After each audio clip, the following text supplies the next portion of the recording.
بسم اللہ الرحمن الرحیم۔ سورۃ الکہف 111 آیۃ بصری و10 آیات کوفی۔ سورہ کہف کی ابتدا آج سے ہو رہی ہے۔ فن تفسیر کے سلسلے میں میں نے آپ کو یہ بتایا تھا کہ اس فن کی ایک اہم یہ کتاب ہے، اور یہ جو کتاب ہے اس کو سمجھنے کے لیے آپ کو علم نحو، علم صرف، علم بلاغت ہے نا، جیسے علوم کا ماہر ہونا ضروری ہے، چونکہ تفسیر جو ہے بغیر علم لغت، بغیر علم بلاغت، بغیر علم نحو، بغیر علم صرف، ان علوم کے بغیر علم قرات، تجوید و قرات، اس کے بغیر اس کا حصول جو ہے وہ ممکن نہیں ہوتا ہے نا۔ ساتھ میں توفیق الہی بھی جو ہے وہ چاہیے۔ تو اس سورت جس کو سورہ کہف کہا جاتا ہے، قرائے بصری جو قراء ہیں ان کے اعتبار سے اس میں جو آیات کی تعداد ہے وہ کتنی ہے؟ 111۔ کتنی ہے؟ 111۔ اور کوفہ سے تعلق رکھنے والے جو قراء حضرات ہیں ان کے اعتبار سے کتنی ہے؟ 110۔ ایک آیت کریمہ وہ ہے اس میں کہ جس کے سلسلے میں جو ہے وہ اختلاف ہو گیا ہے نا، وہ کیا ہے؟ قُل ربی اعلم بعدتہم ما یعلمہم الا قلیل، ہے نا۔ تو انہوں نے مستقل، بصرہ کے لوگوں نے اسے مستقل الگ ایک آیت شمار کیا، اس وجہ سے ان کے یہاں تعداد یہ بڑھ گئی، اور قرائے کوفہ نے چونکہ اس کو ما قبل سے متصل مانا اور اسی کا ایک حصہ مانا، الگ آیت نہیں مانا، اس وجہ سے اس کی تعداد ان کے یہاں 110۔ اب سوال یہ پیدا ہوتا ہے کہ قرائے کوفہ اور قرائے بصرہ کون ہے نا؟ تو آپ کو بتا دیں کہ قرائے سبعہ جو ہے، قرات سبعہ ہے نا، جس کو مشہور ہے جو قرات سبعہ کے نام سے، اس کے جو قراء ہیں وہ 7 ہیں۔ 2 کا تعلق حجاز مقدس سے ہے۔ عبداللہ ابن کثیر مکی، یہ مکہ کے قاری ہیں، مکہ کے حضرات ان کی قرات کی اتباع کرتے ہیں۔ اور نافع مدنی، یہ جو ہے وہ مدینہ طیبہ کے لوگ ان کی قرات کی اتباع کرتے ہیں، یہ مدینہ طیبہ سے متعلق ہے۔ ان دونوں کو حجازی کہا جاتا ہے، حجازی قراء ہے نا۔ اور ابن عامر شامی، ان کا تعلق شام سے ہے، یہ شام کے لوگ جو ہے وہ ان کی قرات کی اتباع کرتے ہیں، 3 قاری ہوئے۔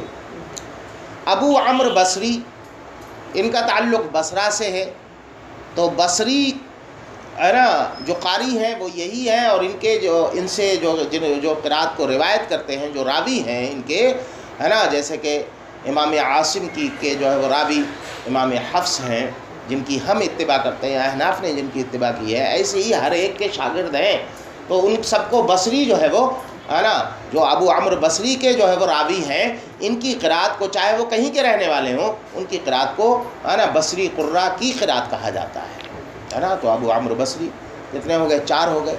3 قراء وہ ہیں جن کا تعلق کوفہ سے ہے، ایک تو حمزہ کوفی، دوسرے جو ہے وہ علی کسائی کوفی، اور تیسرے ہیں امام عاصم کوفی۔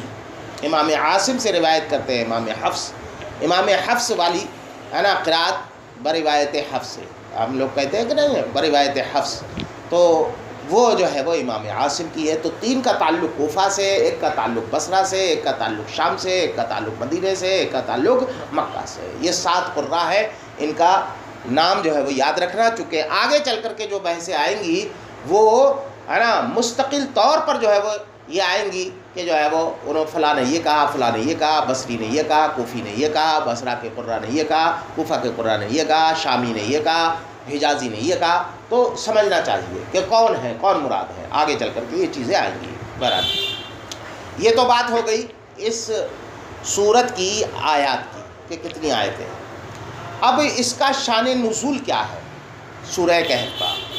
تو شان نزول حضرت عبداللہ ابن عباس رضی اللہ تعالیٰ عنہ کی روایت کے مطابق ہے نا، جو مکہ کے ہے نا بڑے بڑے گرو گھنٹال تھے مشرکین کے، ہے نا، ابو معید اور جو ہے وہ ہے نا نضر بن حارث اور عقبہ بن ابی معید، اس طریقے کے جو لوگ تھے، انہوں نے جو یہودی تھے مدینے کے، آقا کریم صلی اللہ تعالیٰ علیہ وسلم کو شکست دینے کے لیے، آقا کریم صلی اللہ علیہ وسلم کو جھٹلانے کے لیے، یہ ہمیشہ جو ہے وہ فکر مند رہتے تھے کیسے ان کو جو ہے وہ جھوٹا ثابت کیا جائے، ہے نا۔ ہاں، تو قریش کے مکہ کے جو قریش کے لوگ تھے، قریش کے جو مشرکین تھے، انہوں نے ان دو کو منتخب کیا، ہے نا، نضر بن حارث اور عقبہ بن ابی معید، ان دونوں کو منتخب کیا کہ تم جاؤ، مدینہ طیبہ میں یہودی لوگ رہتے ہیں اور محمد کا دعویٰ یہ ہے کہ وہ آسمانی مذہب لے کر کے آیا ہے، آسمانی کتاب بتاتا ہے جو پڑھتا ہے، لہٰذا جو ہے وہ تم جاؤ اور وہ لوگ بھی چونکہ آسمانی مذہب رکھتے ہیں ان سے پوچھو کہ کچھ ایسے ہمیں سوال بتاؤ کہ ہم ان سے کر سکیں، ہے نا، محمد صلی اللہ علیہ وسلم سے کریں اور وہ ان کا جواب دینے سے عاجز ہو جائیں تو ہم جو ہے وہ ان کا مذاق اڑا سکیں اور لوگوں کو بتا سکیں کہ معاذ اللہ یہ جھوٹا نبی ہے۔ یہ لوگ جو ہے وہ احبار یہود کے پاس آئے، یہود کے جو گرو گھنٹال لوگ تھے ان کے پاس آئے، ان سے کہا کہ ہمیں بتاؤ کچھ ایسے سوال۔ تو انہوں نے 3 سوال دیے۔ پہلا سوال یہ کہ تم جا کر کے اس سے پوچھو کہ روح کی حقیقت کیا ہے نا، یسألونک عن الروح۔ دوسرا سوال یہ ہے کہ وہ کون انسان ہے کہ جس نے پوری دنیا کا جو ہے وہ چکر لگایا تھا، ہے نا، جس کا ذکر جو ہے وہ ہے نا آتا ہے 16ویں پارے میں، ہے نا، ذوالقرنین۔ تیسرا یہ اصحاب کہف کون لوگ تھے، ان کی تفصیل کیا ہے؟ انہوں نے کہا کہ اگر یہ تینوں سوالوں کے وہ جواب دے دیتے ہیں تو سمجھ لینا کہ وہ نبی ہیں اور وہ آسمانی مذہب رکھتے ہیں اور آسمانی کتاب ہے ان کے پاس۔ اگر یہ سوال نہ ان کے جواب نہ دے سکیں تو سمجھ لینا کہ وہ جھوٹ بول رہے ہیں اور وہ نبی حقیقت میں نہیں ہیں۔ یہ لوگ بڑی خوشی کے ساتھ ڈھینگے ہانکتے ہوئے، ہے نا، آئے، بغلے بجاتے ہوئے آئے اور کہا کہ بہت اہم ہتھیار لے کر کے آئے ہیں، چلو محمد کے پاس چلتے ہیں۔ سارے لوگ آئے اور کہا کہ ہمارے 3 سوال ہیں، وہ 3 سوال دہرائے۔ اللہ کے نبی صلی اللہ تعالیٰ علیہ وسلم نے ارشاد فرمایا کہ انشاءاللہ، وہ انشاءاللہ نہیں کہا بلکہ مطلقاً کہہ دیا کہ کل میں ان کا جواب دوں گا۔ چونکہ اب یہیں پر ایک چیز سننا چاہیے کہ دیوبندی اسی چیز کو لے کر کے اڑ جاتے ہیں، وہ لے اڑتے ہیں اور کہنے لگتے ہیں کہ اگر وہ غیب کا علم ہوتا تو کیوں نہیں بتایا انہوں نے، کیوں انتظار کرایا انہیں، فوراً بتا دیتے۔ تمہارا دعویٰ یہ ہے کہ اللہ کے نبی صلی اللہ علیہ وسلم کو سب کچھ معلوم ہے، تو ان عقل کے اندھوں سے کہو کہ ہمارا یہ دعویٰ کہاں ہے کہ جو ہے وہ اللہ کے نبی صلی اللہ علیہ وسلم کو ابتداءً ہی سارا علم دے دیا گیا تھا۔ پہلی بات تو یہ ہے کہ ہم ذاتی علم کا دعویٰ ہی نہیں کرتے، علم عطائی ہے، اور علم عطائی وہ بھی تدریجاً ہے کہ جیسے جیسے نزول وحی جو ہے وہ چلتا رہا علم کا حصول ہوتا رہا۔ ہاں، الیوم اکملت لکم دینکم واتممت علیکم نعمتی، اس آیت کریمہ کے بعد اس کی جو ہے وہ تکمیل ہو گئی، ہے نا۔ تو تدریجی علم ہے، یہ ہمارے دعوے کے منافی نہیں ہے کہ اللہ کے رسول کو پتہ نہیں تھا۔ ہم بھی کہتے ہیں ہاں ٹھیک ہے نہیں پتہ تھا، اس لیے کہ ہم تو یہ کہتے ہیں کہ اللہ کی عطا سے ہے، اس وقت اللہ نے عطا ہی نہیں کیا تھا، اور حقیقت بھی یہی تھی۔ اللہ کے رسول نے اسی لیے کہا تھا کل بتاؤں گا کہ وحی آئے گی اور میں بتا دوں گا، لیکن یہاں پر استثناء کرنا بھول گئے۔ اللہ کے رسول نے استثناء نہیں کیا، انشاءاللہ جو ہے وہ نہیں کہا، تو 15 دن تک وحی کا سلسلہ منقطع ہو گیا اور حضرت جبریل نہیں آئے، اور ادھر کفار مکہ، مشرکین مکہ مذاق اڑانے لگے۔ اللہ کے نبی صلی اللہ علیہ وسلم کو بہت دلی صدمہ پہنچا اور یہ بات بہت شاک جو ہے وہ گزری۔ ظاہر سی بات ہے کہ مقابلہ جب کسی سے ہو اور کوئی جو ہے وہ دعویٰ کر دے کہ میں تمہیں اس کا جواب ضرور دوں گا اور نہ دے سکے تو کھلی اڑتی ہے، تو کتنی تکلیف ہوتی ہے۔ ایسے ہی اللہ کے نبی صلی اللہ تعالیٰ علیہ وسلم بہت صدمے سے 2-4 تھے، تو حضرت جبریل آئے اور جو ہے وہ ہے نا وہ اسی میں آگے آئے گی لا یقولن اللہ، ہے نا، وہ آگے آیت کریمہ آئے گی، تو اسی میں ولا تقولن لشیء انی فاعل ذلک غدا الا ان یشاء اللہ، تو وہ تبھی جو ہے وہ نزول ہوا اس کا۔ حضرت جبریل آئے اور کہا آپ نے ایسا نہیں کیا، یہ تعلیم امت کے لیے تھا، تعلیم کے لیے تھا کہ ایسا جو ہے وہ کہنا چاہیے۔ بہرحال یہ ایک الگ مسئلہ ہے، وہ وہیں پر اس کی پوری بحث آئے گی۔ تو اللہ کے نبی صلی اللہ تعالیٰ علیہ وسلم کے پاس حضرت جبریل وحی لے کر کے آئے، یسألونک عن الروح پہلے سوال کا جواب ہو گیا، اور ذوالقرنین کے لیے وہ پوری جو ہے وہ تفصیل آ گئی، اور اس کے بعد اصحاب کہف کی پوری تفصیل کے لیے یہ سورہ کہف نازل ہوئی۔ تو یہ ہے اس کا پورا کا پورا جو ہے وہ قصہ اور سبب نزول۔ سمجھ میں آ گیا؟ چلو اب دیکھو، الحمدللہ الذی انزل علی عبدہ، تمام تعریفیں اس اللہ کے لیے جس نے اپنے بندے پر اتارا، اپنے بندے پر، علی عبدہ۔ حضرت امام نصفی رضی اللہ تعالیٰ عنہ نے عبد کی تفسیر کرتے ہوئے فرمایا محمد صلی اللہ علیہ وسلم، اپنے بندے یعنی محمد صلی اللہ علیہ وسلم پر اتارا، ہے نا۔ تو اب سب سے بنیادی سوال یہ ہے کہ حضرت امام نصفی رضی اللہ تعالیٰ عنہ نے عبد کی تفسیر محمد سے کیوں کی؟ کون سا ایسا قرینہ ان کے پاس تھا جس سے انہوں نے ایک مطلق کو خاص کر دیا، ایک جو ہے وہ عام کو خاص بنا دیا، مطلق کو مقید کر دیا، اور عبد سے ہے نا عبد کو متعین کر دیا نبی صلی اللہ تعالیٰ علیہ وسلم کے لیے؟ عبد تو کوئی ہو سکتا ہے، عبد تو اللہ کے ہر بندے کو جو ہے وہ کہہ سکتے ہیں، تو کیوں ایسا کیا؟ تو اس کا جواب بیٹا، عہد اور معہود کا آپ نے جو ہے وہ قاعدہ پڑھا ہوگا، ہے نا۔ تو اضافت جو ہے وہ کس کا فائدہ دیتی ہے بیٹا؟ عہد کا۔ کس کا فائدہ دیتی ہے؟